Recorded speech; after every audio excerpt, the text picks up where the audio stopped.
Lumos Maxima. Lumos Maxima. Lumos Maxima. Bonjour à tout le monde et bienvenue pour les nouveaux. J'espère que vous allez très bien, que vous avez passé une bonne soirée ou une bonne journée. En ce moment même, je vais donc vous parler de Harry Potter, l'une aussi de mes sagas préférées. J'ai fait une vidéo sur Pirates des Caraïbes, une saga que j'adore énormément. J'ai fait la vidéo sur mes deux trilogies préférées du monde du cinéma, Le Seigneur des Anneaux et Le Hobbit. Désormais, nous allons nous attaquer à Harry Potter et le monde des sorciers. Installez-vous tranquillement et prenez un petit café, un petit thé, car cette vidéo risque d'être un petit peu longue. C'est tout à fait normal car j'aime beaucoup prendre le temps de parler de mes coups de cœur du cinéma, comme on dit. Évidemment, n'hésitez pas de donner votre avis sur cette vidéo, de ce que vous êtes d'accord, de ce que vous n'êtes pas d'accord. Me dire c'est quoi vos sagas préférées aussi à vous, si vous en avez. Un petit rappel que le film A New World sortira donc en fin octobre, je le rappelle encore, ça va pas tant tarder que ça logiquement, et que dans même pas un mois, je pars logiquement au Canada pour rencontrer Benoît. J'irai aussi avec Kevin. J'espère que vous êtes prêts pour cette vidéo. En tout cas pour moi, c'est parti! L'univers d'Harry Potter est un univers que j'adore énormément. Quand j'étais petit, j'avais découvert cette saga comme un peu Pirates des Caraïbes ou Star Wars. Et j'ai eu d'énormes coups de cœur et d'énormes souvenirs. Aujourd'hui encore, ça me fait énormément de souvenirs quand je les revois. Car j'avais l'impression de me revoir comme dans les salles de cinéma à l'époque, où je voyais les films, les toutes premières bandes annonces avant que le film allait sortir. C'était pour moi à couper le souffle limite, tellement que j'adorais. C'est une expression bien évidemment. C'était un peu comme à l'époque où le Hobbit numéro 2 et numéro 3 sortaient, les premières bandes annonces, j'étais scotché, j'avais vraiment envie de voir le film, j'avais hâte. Ça m'a pris aussi pour pas mal de films, pas mal d'autres films. Je sais que Kevin adore Harry Potter, donc j'espère que cette vidéo lui plaira. En tout cas, je ferai de mon mieux. En tout cas, pour convaincre ceux qui n'aiment pas ou qui connaissent pas encore Harry Potter de regarder ces films. En tout cas, dans chaque film, il y a toujours évidemment peut-être des défauts ou des erreurs. Mais la plupart des gens qui n'aiment pas les films ne voient pas les bons côtés des choses aussi. Et c'est ça qui est assez dommage. C'est-à-dire que même quand on n'aime pas un film, il y aura forcément toujours un bon côté. C'est rare, ça peut arriver, mais c'est extrêmement rare de tomber vraiment sur un film nul. Il y en a, mais c'est très rare. Mais malgré qu'un film est bon, il y aura toujours des défauts, tout comme il y aura beaucoup de points positifs et aussi négatifs. Mais donc, nous allons donc commencer Harry Potter, parce que je suis un petit peu bavard. Donc déjà dans ma chambre, comme vous le voyez, j'ai la carte du maraudeur. La carte dans Poudlard, dans la prisonnier d'Azkaban, dans le film quand il se promène la nuit et tout. Ce qui lui permet de voir où chaque personne se situe, où elle se dirige. Et de savoir en plus quels sont les noms des personnes. J'ai le petit pop Hagrid. Les posters. J'ai un fabuleux livre magnifique sur tous les lieux de tournage, comme ils ont fait. Alors je les ai bien évidemment aussi dans mes bonus, car dans mes DVD bonus je les ai aussi. Mais je les ai aussi dans le livre, un gros livre que j'avais acheté à l'époque. Et il y a plein de choses qu'il faut savoir, les maquillages, les maquettes. Et oh, Hermione, à chaque fois que je la vois, je suis amoureux. Bon bref, on va tourner cette page parce que sinon je vais pas arrêter de la regarder. Parce que je suis amoureux. Il y avait vraiment beaucoup de choses à apprendre, comme la lettre de Poudlard, la lettre qu'il reçoit avant que Hagrid vienne le chercher. Il en reçoit des tas et des tas. La famille Dursley refuse de montrer ses lettres. Alors il y a un petit suspense par rapport à ça. Au début, on ne sait pas du tout pourquoi. Et plus tard, bien évidemment, on sait pourquoi. Et il y a plein d'autres petites choses dans ce livre. Vraiment, c'est très intéressant. Je l'ai lu. Si vous ne l'avez pas, je pense que sur Amazon, il doit exister. Je pense que c'est obligé. Après, sur place, je ne sais pas du tout. Vous me direz en tout cas si ça vous intéresse et si ça vous intéresse, si vous l'avez trouvé. En tout cas, je le conseille. J'ai bien évidemment les baguettes aussi. Je ne pense pas que je les ai tous, mais en tout cas, j'en ai énormément. C'est surtout les baguettes de Harry Potter. J'ai pas les baguettes de Les Animaux Fantastiques. Ça me plaît un peu moins. J'aime beaucoup les Animaux Fantastiques, j'en ai fait d'ailleurs une critique quand j'avais vu à l'époque le numéro 2. J'aime beaucoup les Animaux Fantastiques, mais comparé à Harry Potter, je les considère pas comme des chefs-d'œuvre. Dans les Animaux Fantastiques, il y a des choses très intéressantes, il y a de très belles musiques. Entre le premier et le deuxième, j'ai pas de préférence, je les aime autant.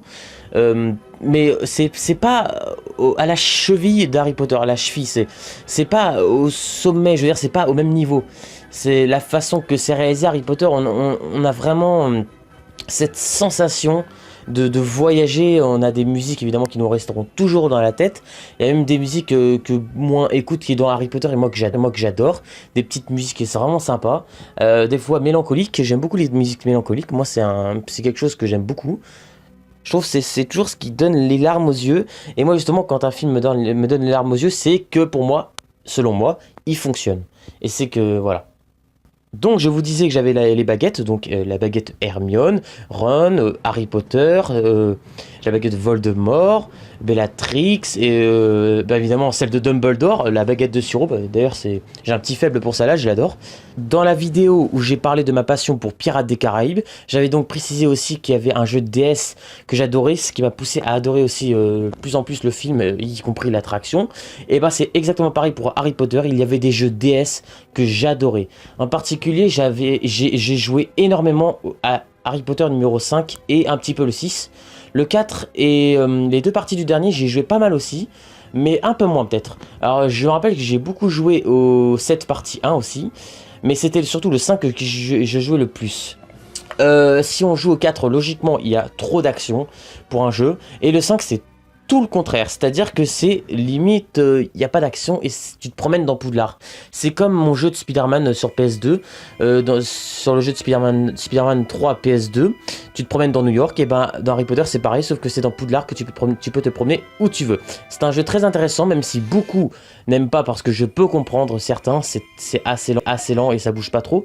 Tu apprends surtout des sortilèges pour te défendre contre d'autres ennemis, pour faire même d'autres choses, comme faire voler des objets, faire disparaître des objets, les cours de potions contre les forces du mal avec Professeur Rogue. Nous pouvons aller voir ce cher Hagrid dans sa petite cabane. Et cette petite musique que j'aime beaucoup derrière, que beaucoup disent que ça pourrait se répéter, mais moi, je suis toujours un peu space, donc moi j'aime beaucoup cette petite musique, qui est vraiment une sorte de petit mix de Harry Potter, la musique, et j'aime pas mal, même si je préfère quand même la version originale, évidemment. Donc voilà, les jeux de DS Harry Potter m'ont toujours fasciné. Je n'ai jamais vu les 3 premiers, je ne sais même pas s'ils existent. J'ai vu qu'il y avait des jeux Harry Potter Lego qui m'intéressent moins quand même. Je vais pas me le cacher, je suis moins attiré par l'univers des Lego, mais j'aime beaucoup quand même. La plupart du temps, quand j'adore des films ou des sagas, je les prends toujours en musique chez moi, c'est-à-dire des CD musique que je peux mettre dans une voiture, faire écouter dans une voiture. Évidemment, si vous pouvez écouter des disques, parce que toutes les voitures ne peuvent pas, je crois. Sur notre ordi ou même sur notre télé, je crois que ça fonctionne. Alors je vais pas vous dire tous les disques que j'ai, j'en ai plein des disques de musique, je vais pas vous dire de tout ce que j'ai. Mais en tout cas j'ai sur le Harry Potter partie 1 et partie 2 du 7ème, les reliques de la mort. Je les ai donc en musique, je les écoute pas tous les jours mais ça m'arrive. Bien évidemment j'ai aussi les films, donc Harry Potter 1, 2, 3, 4, 5, 6, 7 partie 1 et 7 partie 2. Plus les Animaux Fantastiques 1, les Animaux Fantastiques 2. Et oui, je sais, ce n'est pas des figurines, mais je n'ai que des fèves. J'ai les fèves Harry Potter, mais j'ai pas les figurines. Enfin, pour l'instant, voilà. Eh bien, nous allons commencer déjà par Harry Potter à l'école des sorciers, le tout premier volet. Le film qui est sorti donc en 2001, où vraiment, c'est vraiment une aventure extraordinaire. Je dirais pas que c'est le film le meilleur en termes d'aventure, mais c'est un très bon film d'aventure. Cet univers est vraiment... moi, je suis rentré tout de suite dedans, ça m'a intéressé. De voir ce jeune Harry Potter donc, qui a énormément de soucis dans sa vie par rapport aux Dursley, qui sont d'ailleurs de très bons acteurs. En particulier, j'aime beaucoup l'acteur Richard Griffith. J'ai du mal à le prononcer, je pense que c'est comme ça que ça se dit. Sinon, si j'ai fait une erreur, vous n'hésiterez pas à me le dire dans les commentaires. J'aime beaucoup cet acteur qui a aussi fait une petite participation dans Pirates des Caraïbes, La Fontaine de Jouvence. Au début, c'est donc le roi. Et ça a toujours été un bon acteur, j'aime beaucoup son rôle. Il a toujours des rôles un peu... pas très gentils, on va dire. mais il les joue à la perfection son rôle et j'aime beaucoup. Il est décédé, donc toutes mes condoléances encore. Évidemment, c'est aussi pareil pour l'acteur qui jouait Rogue, qui est décédé aussi. C'est très dommage qu'il soit décédé. Enfin, c'est un peu comme l'acteur de Saruman dans Le Seigneur des Anneaux. C'est vraiment dommage que ces acteurs soient plus là aujourd'hui parce que c'était vraiment de bons acteurs. Ils faisaient des bons films et c'est très dommage.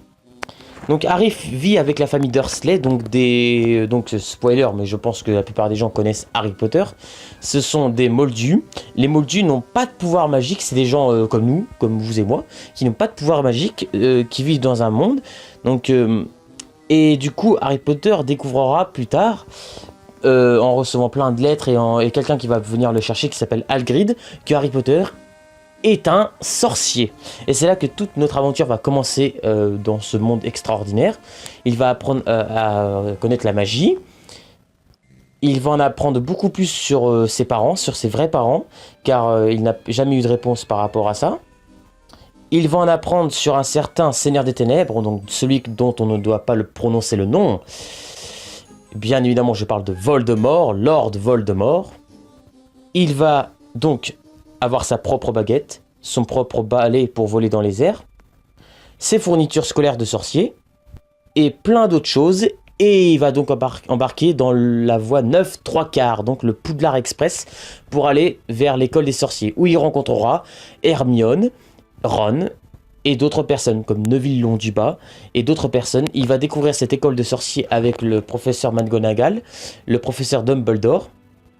Il va en apprendre chaque jour sur son passé, il va en savoir beaucoup plus sur qui il est réellement et ce qu'il peut devenir. Même dans cette école, il découvrira des secrets. Car quand je me rappelle, quand j'étais petit, j'avais énormément peur de la scène du troll, donc dans les cachots à l'époque d'Halloween.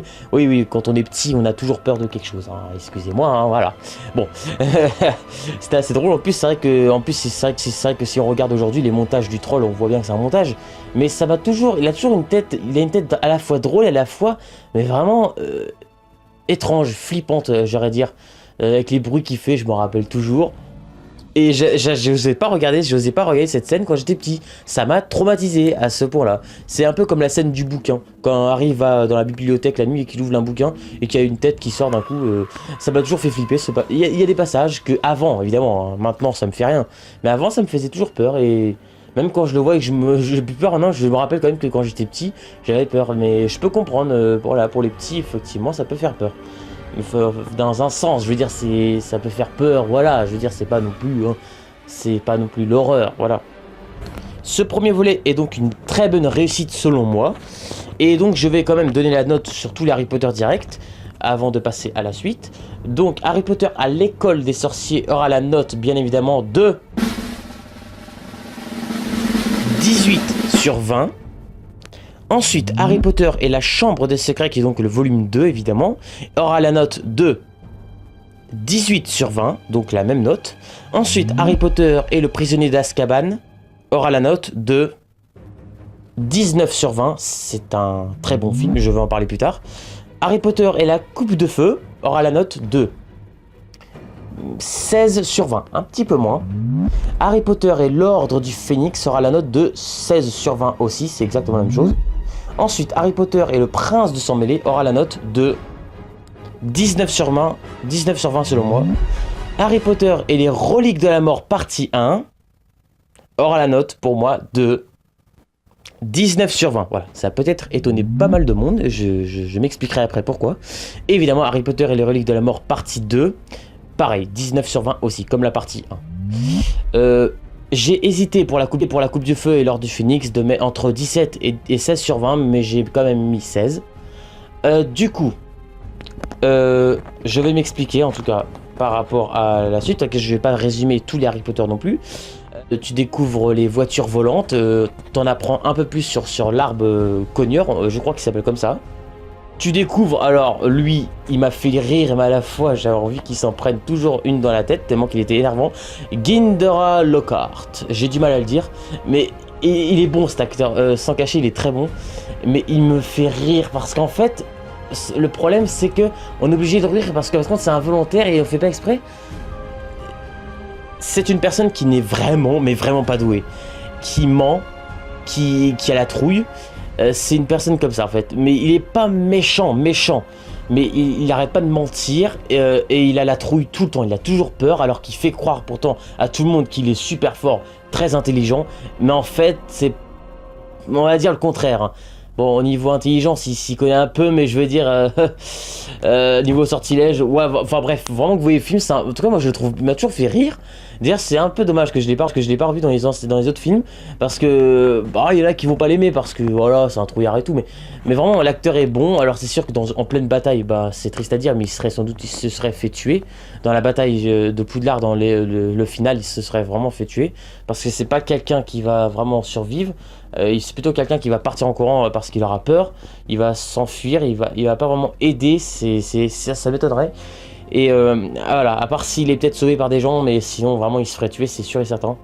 Il aurait pas beaucoup de chance à mon avis parce qu'il est vraiment pas doué dans les sortilèges, même les élèves sont plus forts et plus doués que lui. C'est un Harry Potter que j'aime énormément, car il est tellement, mais tellement sombre. La construction du film est vraiment basée sur le mystère, les sons étranges. Il en découvre plus sur les couloirs étranges, des sons étranges. Surtout c'est la nuit, des fois que ça se passe. Il y a des choses mais paranormales, genre, mais oui, en fait c'est paranormal qui arrive. C'est des trucs, ouais, il y a des choses paranormales, je ne déconne pas. Il y a des gens qui ne bougent plus d'un coup parce qu'ils ont repéré quelque chose. Mais en fait on ne sait toujours pas de quoi il s'agit. Et plus le film avance et plus on en apprend un peu plus et on découvre en fait que il y a une fameuse chambre des secrets où nous découvrirons beaucoup de secrets et nous connaîtrons l'histoire du passé sur cette chambre du secret qui aura beaucoup de rapport avec Hagrid, Lord Voldemort, donc Tom Jedusor, c'est son vrai nom.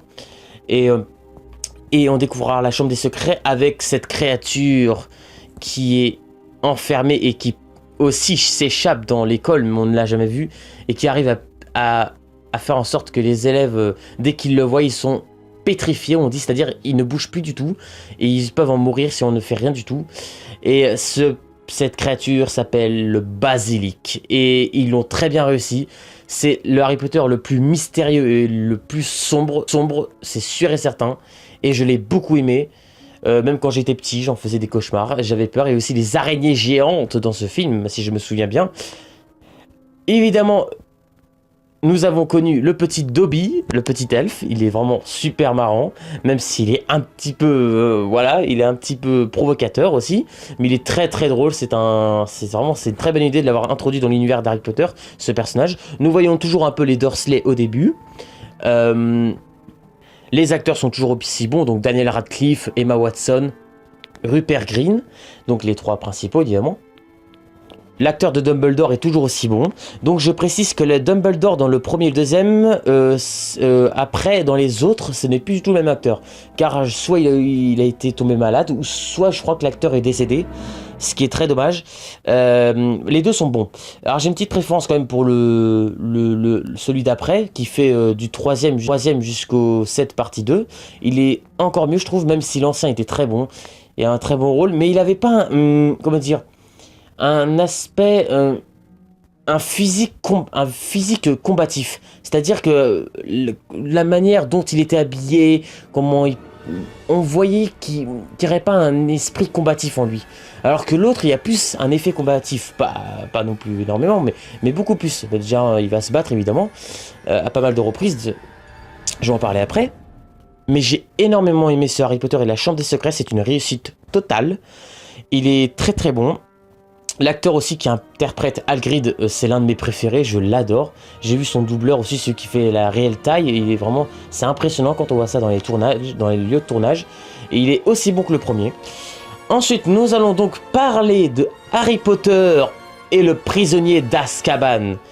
L'un de mes films de la saga de cette saga préférée. Excusez-moi, j'ai du mal.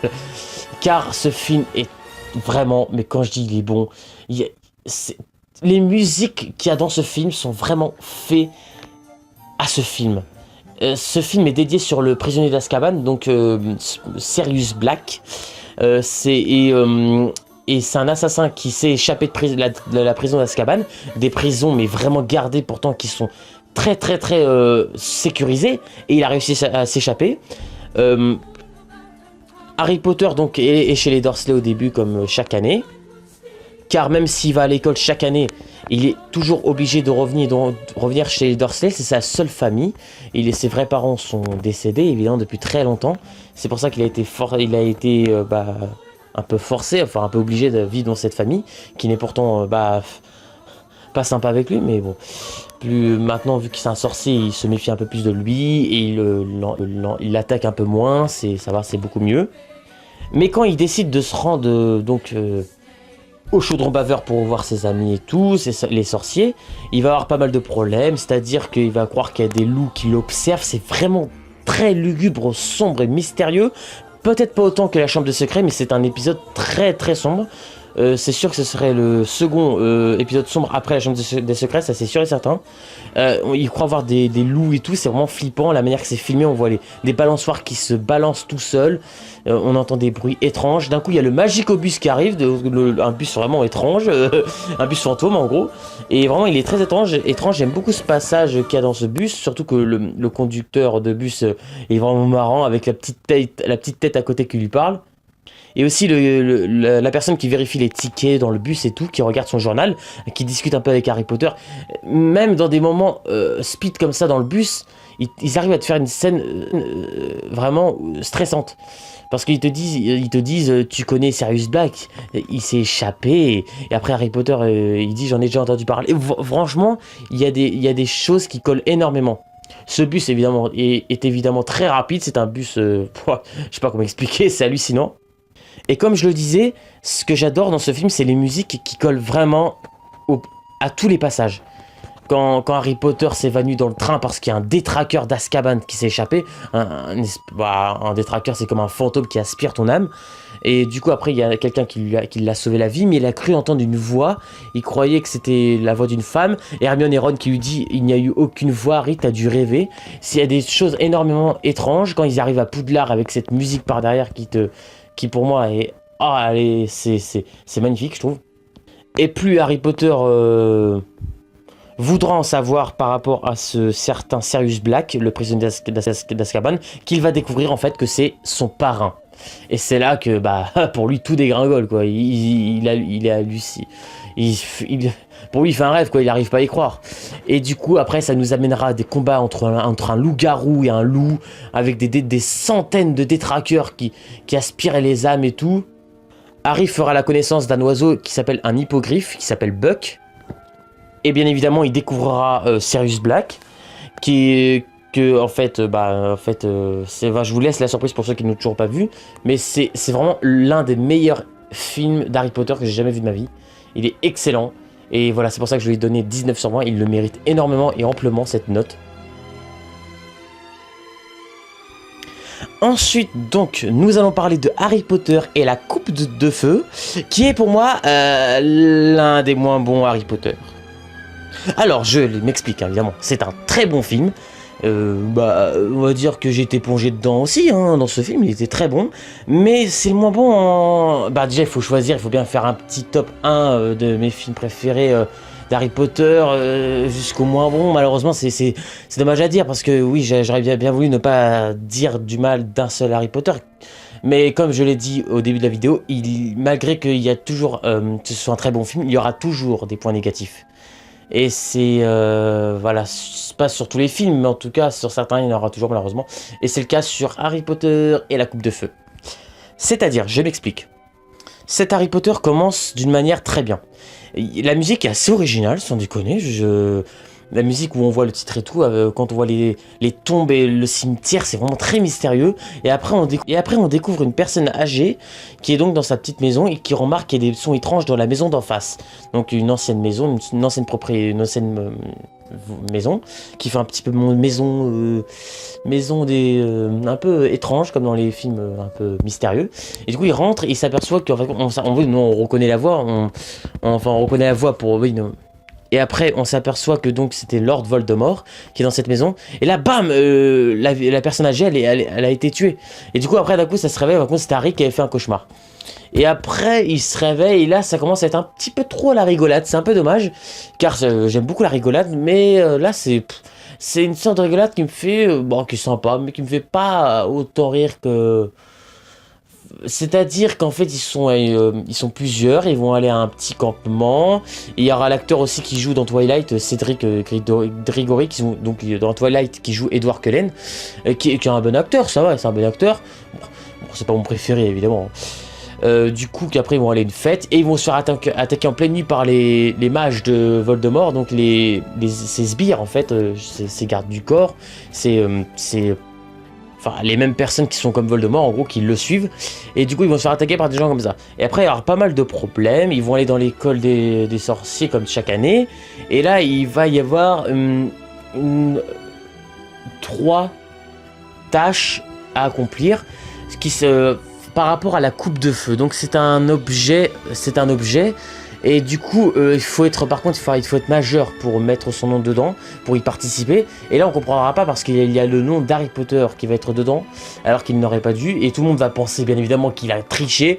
Et c'est cette partie qui va un petit peu m'énerver, car on connaît Harry. Pourquoi Ron a réagi de cette façon? Pourquoi est-ce que pas mal de personnes dans l'école réagissent comme des gamins envers lui? Bon, évidemment, Malfoy on s'en doute, hein, il a toujours été comme ça envers Harry. Mais pourquoi des personnes comme Ron réagissent comme ça avec lui? C'est-à-dire que tout le monde croit qu'il a triché et qu'il a mis son nom dans la coupe de feu. Harry ne ferait pas ça. On sait qu'il est déçu de ne pas y participer, mais en aucun cas, il ferait ça. Et de voir Ron qui se met dans un état pareil, ça m'énerve. C'est-à-dire que dans ce film-là, j'ai pas trop apprécié Ron en tout cas.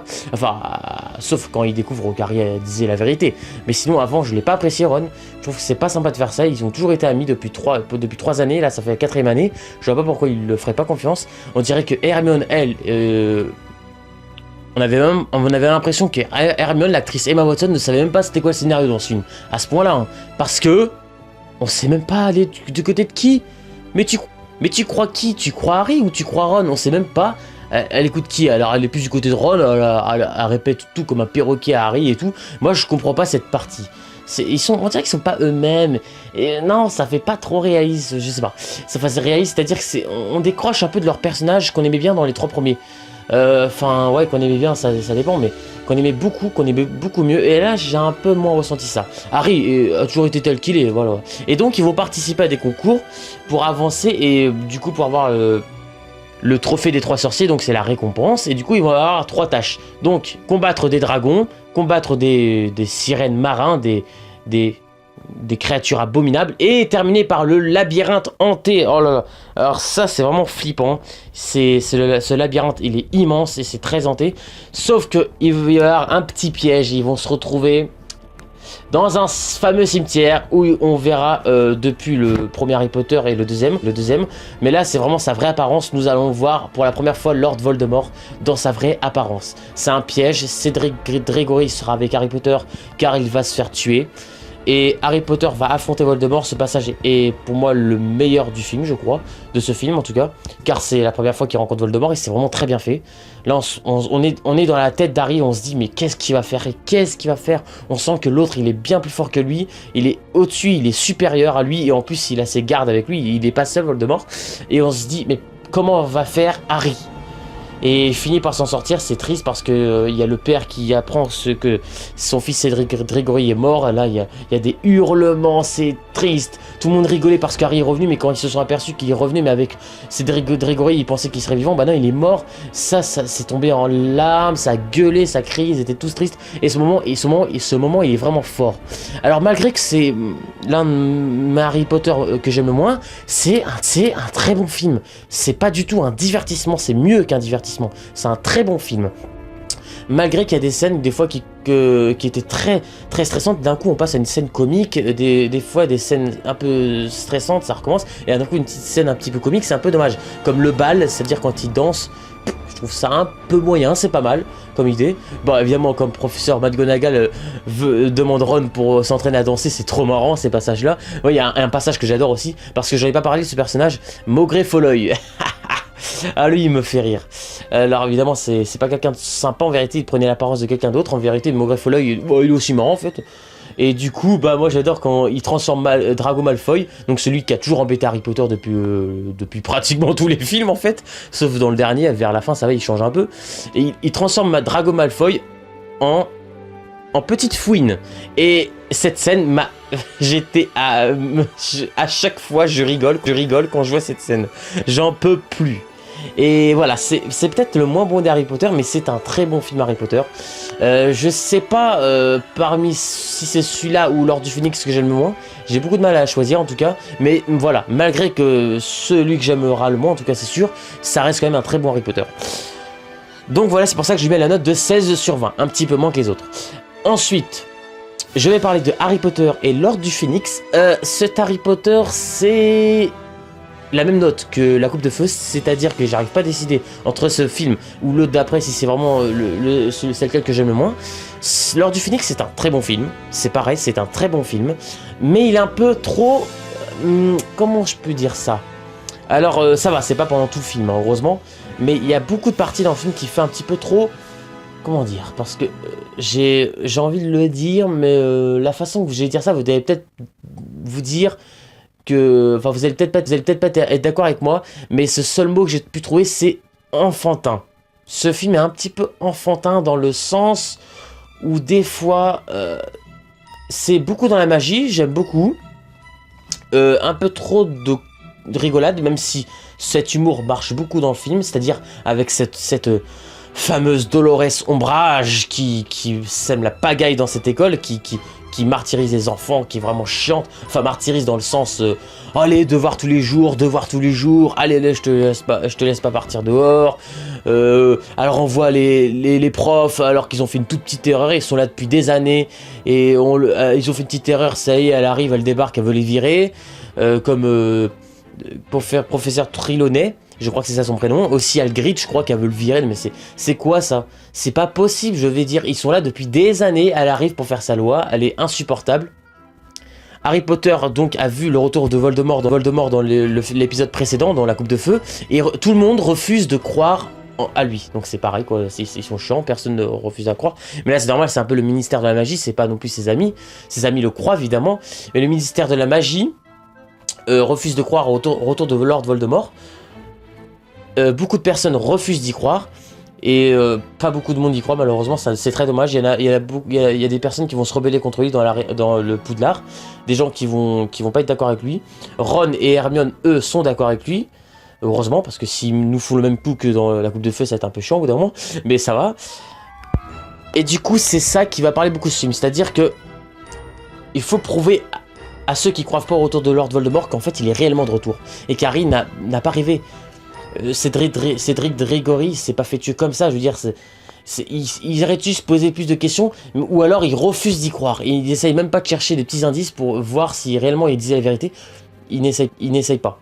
Donc dans ce film nous retrouvons les Dursley car on ne les avait pas vus dans l'épisode 4 et ils sont vraiment toujours aussi marrants. Donc Dudley va se faire attaquer par un détraqueur et puis après évidemment hein, le père et la mère vont croire que c'est Harry Potter qui lui ont fait ça, mais vu qu'Harry Potter ne parle pas, il dit rien, il se laisse faire, bah mais tu m'étonnes qu'ils vont le croire. En même temps même s'ils parlent je pense qu'ils vont pas le croire comme d'habitude, mais ils sont toujours aussi drôles et du coup ils croient que leur fils est devenu dingo et cette scène me fait super rire. C'est vraiment, ils jouent tellement bien. Et je trouve que ça marche énormément sur ces personnages. Et du coup, vu que beaucoup de professeurs et pas mal d'élèves vont pas croire au retour de Voldemort, Lord Voldemort, Harry va se fabriquer en cachette avec des élèves donc qui croient en lui, qui croient qu'il disait la vérité par rapport au sujet de Lord Voldemort qui est de retour. Ils vont fabriquer une petite équipe, une petite armée secrète dans la la salle sur demande, donc une petite pièce spéciale que nous retrouvons dans les autres Harry Potter aussi, ou spécialement pour s'entraîner. Et du coup, ils seront pas mal quand même, ils seront une petite vingtaine si je me trompe bien, et ils vont s'entraîner pendant pas mal de temps. Nous allons aussi faire la découverte de d'autres personnages comme Bellatrix Lestrange, donc nous l'avons pas vu dans les autres films. Nous allons aussi découvrir la petite Luna Lovegood que j'apprécie énormément.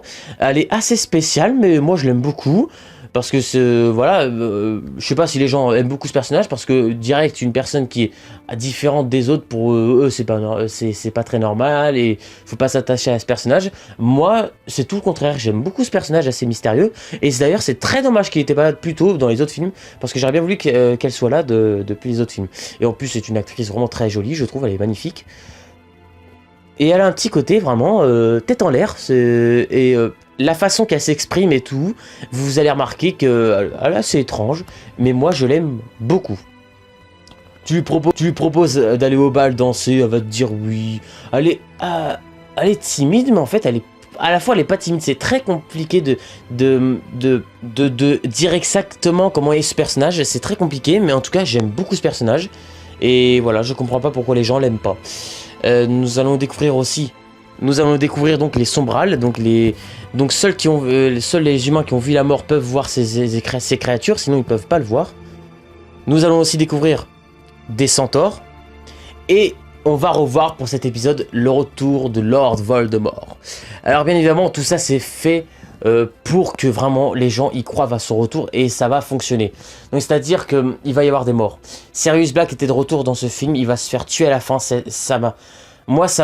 Quand j'ai vu ça, ça m'a scotché. J'étais vraiment pas prêt, je m'y attendais pas, j'étais choqué, car on voit tout doucement qu'il part il disparaît, et c'est vraiment triste. On voit Harry Potter qui gueule, et derrière il y a Remus Lupin, donc qui est en train de le tenir.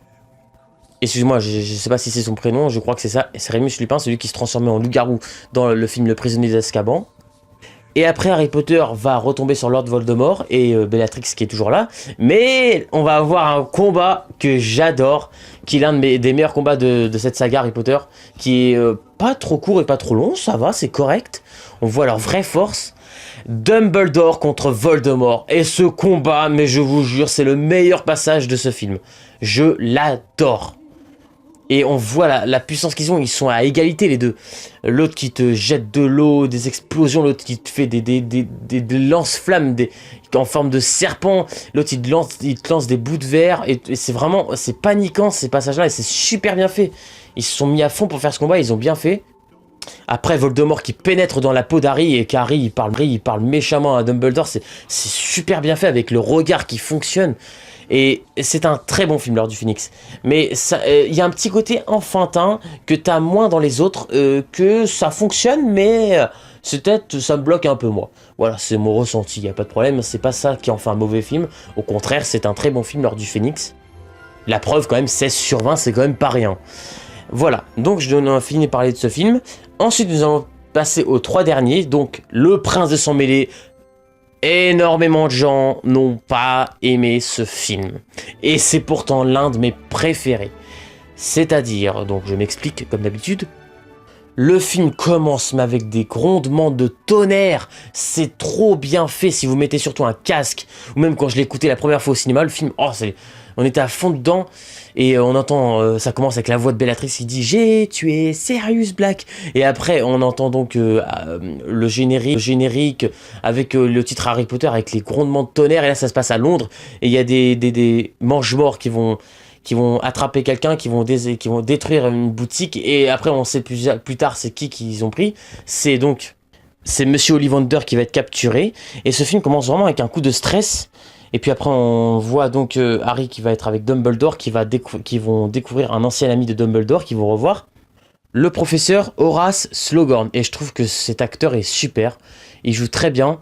Dumbledore veut exprès le faire revenir en quelque sorte pour savoir un peu plus sur Voldemort. C'est-à-dire que Horace Slughorn a fréquenté énormément Tom Jedusor. Donc je rappelle Voldemort. C'est son nom quand il était jeune. Car quand il était jeune à Poudlard, Tom Jedusor... Et Horace Slughorn a beaucoup parlé et échangé, ils ont parlé beaucoup ces deux-là, et c'est pour ça que Dumbledore va en savoir beaucoup plus sur ce personnage, sur son vieil ami, et après il va y avoir toute une aventure, des mystères sur le professeur Rogue, Bellatrix, et qui tourne autour de Drago Malfoy et tout.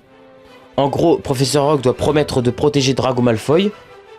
Et nous allons retrouver bien évidemment tout le monde, Harry Potter, Hermione, Ron, Luna Lovegood, Ginny aussi, j'en ai pas beaucoup parlé, la sœur de Ron, qui est une actrice magnifique aussi, que j'aime beaucoup, qui s'appelle Bonnie White. Et si j'aime beaucoup ce film d'Harry Potter, c'est qu'il y a beaucoup de mystères, des moments où on va être choqué, pas mal d'action, d'aventure et des petites touches comiques, mais comme je viens de dire, des petites touches. C'est-à-dire qu'ils en font pas trop comme dans La Coupe de Feu, ils en font un peu trop dans La Coupe de Feu des fois.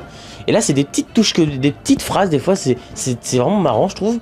Et il y aura beaucoup de mystères qui va tourner autour de Drago Malfoy, Harry Potter aussi. La relation entre Harry et Ginny, car ils vont, oui, tomber amoureux. Ça ne sera pas le seul d'ailleurs, car Ron va aussi être amoureux, mais ça c'est une autre histoire. D'ailleurs c'est assez drôle ces moments-là. Et Harry va en apprendre beaucoup, aussi Dumbledore, il n'y a pas qu'Harry, sur le passé de Tom Jedusor. Et ils vont être... ils vont en apprendre beaucoup, ils vont être surpris à pas mal de choses.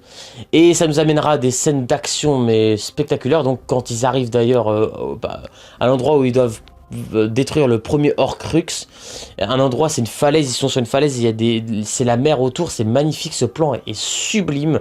Ils rentrent dans cet endroit, et là, c'est la première fois que je me sentais aussi mal pour Dumbledore. J'avais pas réalisé que ça pourrait être à ce point-là, et là, on rentre vraiment dans le sérieux. Et ça sent la mort des personnages quand on voit des trucs comme ça. Et là on voit Dumbledore qui souffre, qui a mal parce qu'il boit de l'eau. Il doit boire l'eau intégrale pour avoir le Horcrux. Le Horcrux, donc le Horcrux permet, c'est comment dire, c'est comme une partie de l'âme de Voldemort. Donc c'est un truc qui peut énormément le blesser. Et si il trouve tous les Horcrux et qu'il les détruit, ils tueront Voldemort. Et ces Horcrux, malheureusement, ça peut être n'importe quoi. Ça peut être un collier, ça peut être n'importe quoi, un objet. Et voilà, dans le dernier, on est vraiment surpris quand on sait c'est quoi le pire Horcrux, car Voldemort a un serpent qui s'appelle Nagini. Et voilà, c'est très dangereux ces choses-là. Et ça fait venir beaucoup le mal en eux pour empêcher, pour attirer, ils te font croire des choses exprès pour pas qu'ils te détruisent. C'est hallucinant, j'ai jamais vu ça. Et donc suite à ça, il va y avoir des scènes d'action spectaculaires avec Harry qui va tomber au fond des mers avec les morts, comme des momies qui essayent de le noyer, qui l'entraînent au fond des mers pour exprès le noyer. Dumbledore va le sauver malgré qu'il se sent pas du tout bien. Après, ils vont revenir à Poudlard et à essayer d'appeler l'infirmerie pour soigner Dumbledore, mais là c'est vraiment là ça part en cacahuète. On dit parce qu'il y a Drago qui est chargé de tuer Dumbledore, il aura pas le courage. Et c'est là que tout le monde va arriver, Bellatrix, et là on est mal pour Dumbledore, on se dit c'est pas possible. Car Harry est caché sous la trappe et il voit ce qui se passe mais il peut rien faire car ils sont beaucoup trop. Et là on est choqué car le professeur Rogue arrive et il tue Dumbledore. Oui, j'ai bien dit, il tue. Je pense que la plupart d'entre vous le savent de toute façon. Et j'étais tellement choqué. J'étais scotché. Je quittais pas l'écran, j'arrêtais pas de dire c'est pas possible. J'étais comme ça et je voyais Dumbledore qui était en train de tomber de Poudlard d'une hauteur immense, et là je me disais il est mort, j'arrive pas à y croire. Et là c'est la première fois un film d'Harry Potter mais que j'ai chialé, mais je vous explique même pas comment. C'est le fait qu'on s'y attendait pas du tout, parce que on pensait vraiment que Rogue allait faire quelque chose, il allait le sauver. Non, je peux pas expliquer ce passage, il était tellement triste et émouvant que ce Harry Potter est vraiment, ça en devient l'un des meilleurs. Même il y a des petites musiques dans ce film que j'aime énormément, comme quand Harry va soutenir Hermione car elle est triste, elle est jalouse quand elle voit Ron qui embrasse une autre fille. C'est vrai que c'est un peu vrai quoi. Il rencontre une fille d'un coup en quelques jours il tombe amoureux, alors qu'Hermione elle a toujours été là et tout. C'est un peu égoïste de sa part, mais après Hermione en fait un petit peu trop. Mais c'est vrai que je peux être d'accord avec Hermione. Et du coup Harry va la consoler, et après il y a ce plan quand on s'éloigne et on voit Poudlard le jour se lever petit à petit, et avec une musique, mais j'aime énormément. C'est des petits passages que des gens en parlent pas vraiment, et pourtant que j'aime beaucoup moi. On voit même Drago Malfoy qui regarde le jour se lever aussi, si on remarque bien. Et j'aime beaucoup ces petits passages là. Ces musiques sont très belles et moi j'aime beaucoup ces musiques comme ça, qui fait un peu mélancolique, et vraiment ça te plonge dedans. Ça colle pile poil à l'univers en gros. Et c'est vraiment le Harry Potter, à mes souvenirs, le plus triste que j'ai jamais vu. Et c'est le plus beau film. Et voilà, et c'est un très bon film. Je lui mets une note de 19/20, il le mérite amplement. C'est pas possible, il est super bon ce film. Il le mérite largement cette note. Et nous en parler vite fait, donc enfin vite fait parce que sinon cette vidéo va être super longue, déjà qu'elle est très longue, de Harry Potter, partie 1 et partie 2. Donc la première partie, je crois que pour beaucoup de gens c'est le Harry Potter le moins bien, car c'est aussi le Harry Potter qui traîne un peu, et aussi qu'on voit pas Poudlard dedans, c'est le seul Harry Potter où on voit pas Poudlard, donc l'école de sorciers. Mais moi en fait j'aime beaucoup. J'aime beaucoup ce côté, c'est-à-dire qu'on te met plus dans la réalité des choses, on t'enlève Poudlard dans ce film pour te plonger plus vers le danger qui est à l'extérieur. Et c'est pour ça que j'aime beaucoup ce film, c'est que ça sort un peu de l'ordinaire, et j'ai énormément aimé. La manière que ça commence avec cette musique, elle est sublime, on voit que Hermione elle est contrainte de faire perdre la mémoire à ses parents, de faire comme si ses parents comme s'ils avaient jamais eu leur propre fille, donc Hermione, parce que sinon ils se mettront en danger, ils vont être en danger à cause d'elle, et ça serait vraiment dommage. Et avec un sortilège, elle les a oublietés, je crois, et du coup ils ont oublié tous leurs souvenirs, leurs parents, ce passage est triste. Ils sont tous contraints de faire des choix difficiles, comme Harry Potter, donc les Dursley qui partent. Et on voit que si vous regardez la version, il y a des petites scènes sympathiques avec Dudley qui parle à Harry. Après, il y a une réunion avec Voldemort, Rogue, Drago Malfoy qui est maintenant dans l'équipe, avec son serpent Nagini et tout. Vraiment, cette réunion est très bien faite, elle est stressante. Et après, on voit Harry Potter quand il ouvre le placard chez lui. Il repense à tous les souvenirs quand il était petit et tout. Ça fait un chaudement au cœur. Et après, voilà. Et du coup, après, il y aura une aventure. Ils vont tous se départager. Enfin, se séparer. Car les Horcruxes et les hommes de Voldemort et aussi Voldemort recherchent Harry. Il va y avoir une course-poursuite par balai. Harry est dans une moto volante avec Hagrid et tout. Ils se sont départagés, ils ont bu une potion qui rend 10 personnes en la même forme qu'Harry Potter. Donc les Horcruxes ne sauront pas c'est qui le vrai Harry Potter. Ce passage il est très bien fait. Aussi nous insistons à la mort de la petite chouette de Harry, de la petite chouette Edwige, que j'en ai pas beaucoup parlé, j'en ai même pas parlé d'ailleurs. C'est tellement triste. Pourtant vous allez dire ce n'est qu'une chouette, mais non, pour moi c'était quand même son petit animal. Et on voyait que ça le touchait au cœur quand il voyait sa chouette Edwige mourir. Et voilà. Et donc après, voilà, ils vont faire la connaissance d'autres personnes de nouvelles. Ils vont revoir aussi Dolores Umbridge. Ça, je m'y attendais pas du tout, ça. Ça m'a fait plaisir qu'Harry, au moins, il se venge un peu d'une certaine manière. Et après, voilà, il y aura des courses-poursuites. Ça va se passer beaucoup en forêt, ce film. Ils vont beaucoup parler. On va voir que leur amitié s'effondre un peu avec Ron et Harry, mais là c'est vraiment pas la faute de ni l'un ni l'autre, car Ron tient un Horcrux en lui, c'est-à-dire un collier, et ce Horcrux rend les gens méchants. Il fait en sorte, et du coup Ron c'est pas de sa faute, et ils disent des paroles donc qu'il n'aurait même pas voulu dire d'origine. Si tes parents sont morts, t'as pas de famille, t'as rien du tout. Et là Harry ça l'a énervé, voilà, vraiment ça les pousse à se séparer. Harry reste avec Hermione en revanche. Et ah oui, je dois en parler vite fait. Hermione, quand elle est au bal, avant de se faire attaquer par les Horcruxes, donc ils sont au bal avec Harry, Ron et tout le monde. Donc quand ils dansent, j'adore Hermione. Physiquement, là, je l'adore. Dans cette petite robe rouge, elle est magnifique. Elle est sublime. Après, elle se promène à Londres comme ça, elle est trop belle comme ça. Je l'adore.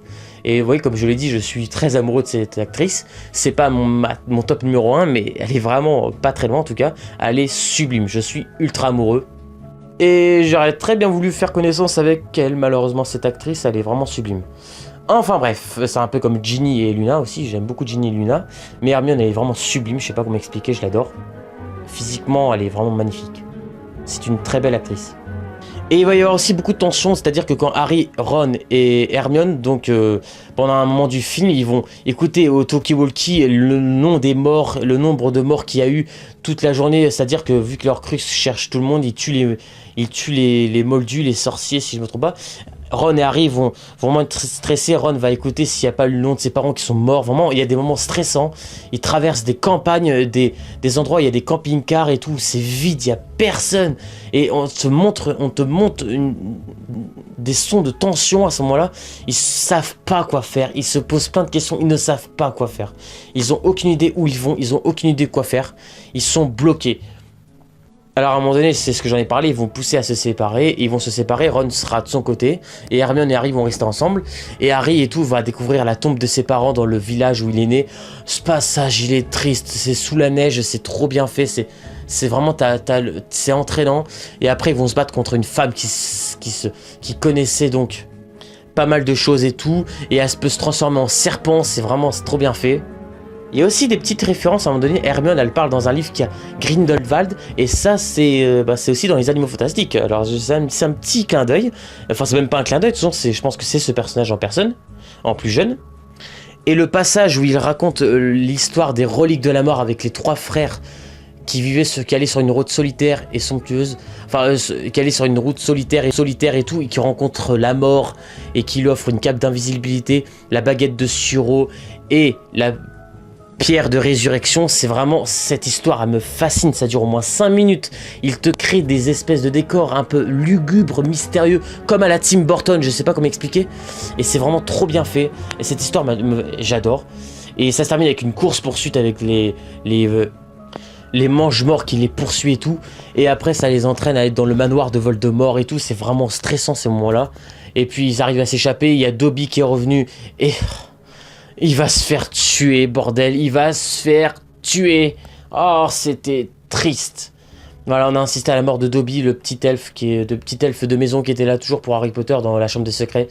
Oh, c'est triste, sa mort était triste. Ils ont dû l'enterrer, Harry Potter a demandé de l'enterrer sans la magie. Naturellement, c'était triste. Et après, on a insisté à un cliffhanger qui m'a beaucoup marqué, car ce cliffhanger est tellement bien réalisé, tellement bien fait. On voit Voldemort qui détruit une tombe qui arrive en pleine nuit sur une petite île au milieu d'un lac géant. Et là, il découvre la tombe de Dumbledore, il vient chercher la baguette de Suro. Car j'explique, la baguette de Suro est la baguette la plus puissante au monde. Et là, quand on voit Voldemort la prendre, et on voit qu'il a le face-à-face devant Dumbledore qui est décédé, qui est mort... ah, c'est tellement... ah, la musique en plus qui est derrière, qui t'entraîne. Là, il a la baguette de Suro et là, c'est la merde. Là, on se dit, on a envie de voir la suite tout de suite. Et il a fallu, à mes souvenirs, attendre 1 ou 2 ans pour voir la suite. C'est insupportable, j'avais du mal à tenir d'ailleurs. Mais il fallait bien que je tienne, malheureusement. Ce qui nous a donc entraîné à Harry Potter et les reliques de la mort, partie 2. Le final. Et ça a commencé où il te remonte le cliffhanger de Voldemort dans l'épisode précédent. C'est vraiment, t'as la tension, on voit les détraqueurs qui sont devant Poudlard. On voit vraiment que c'est comme la guerre. On voit qu'on peut pas être en sécurité nulle part désormais. Et là, on voit des poursuites de dragons. Ils vont dans la banque de Gringotts, la banque des gobelins. Et là, il y a le gros dragon. Il y a plein d'actions et tout. Ils doivent chercher les Horcruxes et tout. Ils doivent continuer à chercher tous les Horcruxes pour vaincre Voldemort. Et ce qui va nous amener à ce qu'Harry Potter il revoit Neville Londubat et quelques élèves de Poudlard. Et ça va leur amener à la plus grande bataille qu'on ait jamais vue dans le monde des sorciers en tout cas. Et vraiment, c'est impressionnant cette bataille. Il y a Voldemort qui va arriver après. Et il y a plein de morts, plein de secrets que Harry va découvrir à travers Rogue, sa mère et Dumbledore, les secrets que même moi j'imaginerais pas du tout.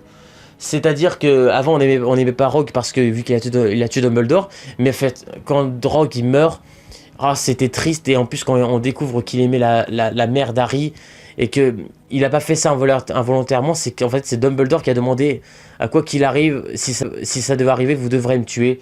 Et vraiment ces passages là c'était waouh, je sais pas comment expliquer. Il y a beaucoup de tensions, comme la mère de Luna qui est en fantôme, qui donne des conseils à Harry et tout, alors qu'on voit Voldemort qui est en train d'attaquer Poudlard. Il y a plein de stress. J'adore ce plan quand Harry, Hermione et Ron ils sortent la nuit pour justement aller voir Voldemort et Rogue, qui sont dans un petit endroit. Ils passent par la bataille avec tous les trolls et tout, il y a plein de morts, c'est bien fait. Et vraiment, il y a des passages, c'est super bien fait visuellement et waouh. Et donc du coup nous insistons à la mort d'Harry aussi, qui est assez fâcheuse parce qu'il est mort et à la fois il est pas mort. Il a la pierre de résurrection qu'il détient dans la main a le pouvoir de le sauver la vie. Voldemort l'avait tué, et dans son rêve, Harry quand il est mort, il va voir le Dumbledore, il va lui parler.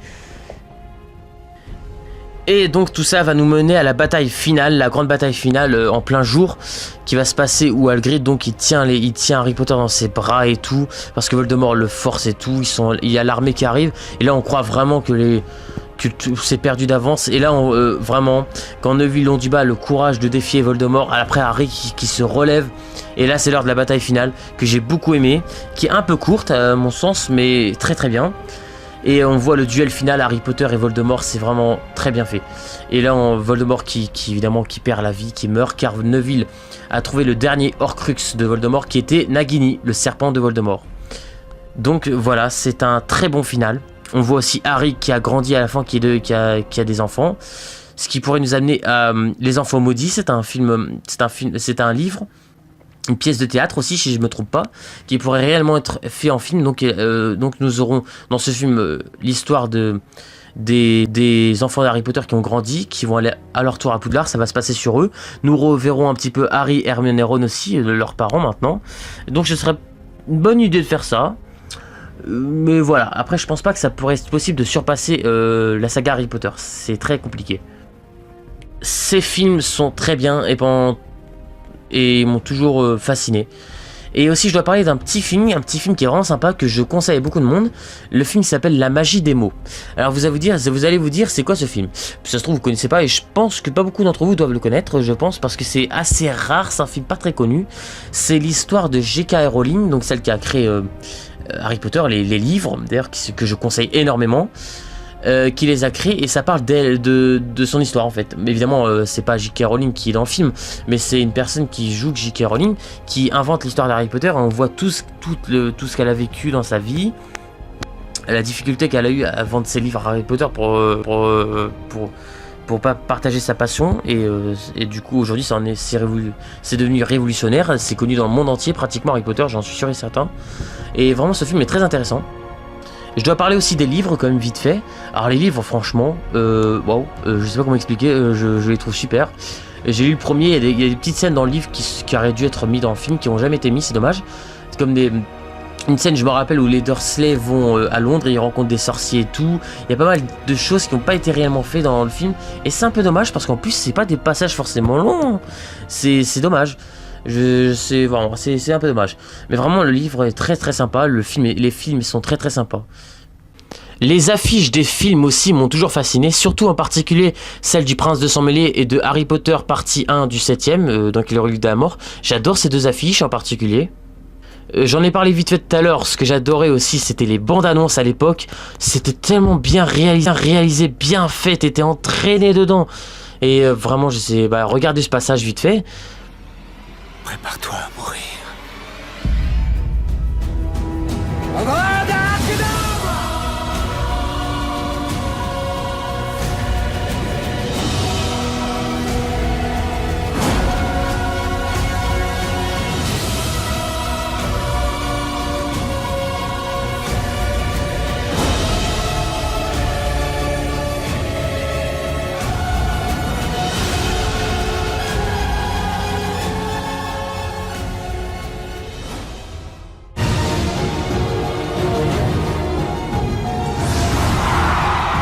Toi l'élu, Harry. Prends conscience de qui tu es. Sans toi, le hasard décidera du sort de notre monde. Tu n'as pas le choix. Harry, non! Tu ne dois pas échouer. C'est terminé. Bah voilà, comme vous l'avez vu en tout cas. Enfin franchement, moi je trouve qu'ils sont super bien réalisés, les bandes annonces. Et j'aime énormément aussi cette affiche. Donc on montre le Harry Potter 1 et le dernier, donc on montre toute l'évolution et la différence qu'il y a eu. C'est-à-dire on montre dans l'affiche du premier que là il arrive devant Poudlard, tout est beau et tout, et là on te montre le final où là tout est détruit des années après, et on montre l'évolution qu'il y a eu. Vraiment c'est vraiment magnifique. On voit Harry Potter tout petit et à droite ado qui est très très grand, et vraiment cette affiche elle est très très belle aussi, très bien réussie. Et puis voilà, bah écoutez, c'est tout ce que j'avais à dire. En tout cas, peut-être que j'ai pas tout dit non plus, je dois bien l'avouer. Vous n'hésiterez pas à me dire dans les commentaires ce que vous pensez de Harry Potter, la saga. Je pense pas que ça peut plaire à tout le monde, mais je pense que énormément sont fans aussi. J'espère ne pas avoir été trop bavard, car cette vidéo risque d'être très longue, sans le cacher. N'hésitez aussi surtout pas à me dire quel est votre Harry Potter préféré aussi, n'hésitez surtout pas aussi à me dire ça, pour ceux qui connaissent évidemment. Et si vous avez des questions, n'hésitez pas aussi dans les commentaires ci-dessous. Je vous dis à très bientôt sur Cinéflo. Ciao!